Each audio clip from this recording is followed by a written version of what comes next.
I'm Evie and I'm a placement scientist at Advanced Instruments. Today I'm going to be showing you how we use InstiTHAW to support cells during cryopreservation and thawing. InstiTHAW is an animal component-free cell supplement designed to minimise stress during the cryopreservation procedure and support the growth of CHO and HEC cells following revival. The reagent is easy to use. Simply supplement your cryoprotective solution with the reagent to a final concentration of ×1. For those who've been following our reagent videos, today I will be banking the clones which were seeded by Chloe using InstiGrow and expanded to shaking culture by Dan using InstiShape. The results from our fed batch study are in, so I now need to bank a few vials of the top producers that we have identified. As the clones are CHO derived, I will be using InstiTHAW CHO today. Let's get started. I'm going to start by preparing my cryoprotective solution. This particular cell line is cryopreserved in 4-CHO medium, which is supplemented with 10% DMSO. All I need to do is add InstiTHAW CHO to this mix to a final concentration of ×1. I'm now going to count the cells and spin them down, so that each vial contains 1 × 10⁶ cells per milliliter.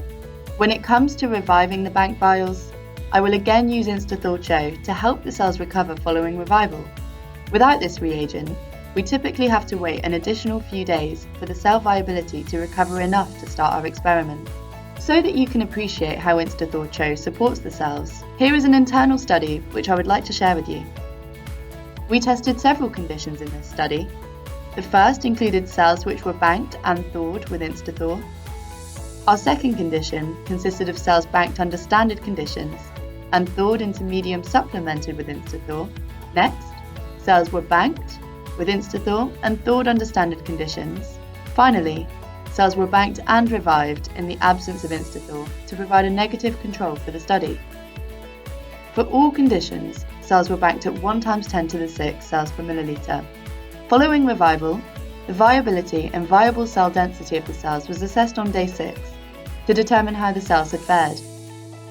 As you can see, there is a dramatic difference in the viable cell density and viability on day 6 post-revival when InstiTHAW was used. Cells were healthiest when cryopreserved and revived in the presence of the InstiTHAW reagent. Cells which were either banked or revived in InstiTHAW also fared better than the negative control. Having cells that recover quickly post-revival can really reduce timelines and help customers to get started with their cell line development campaign as soon as possible. I hope you've enjoyed this short video and have picked up some helpful tips on cryopreserving and reviving your cells. Thank you for watching!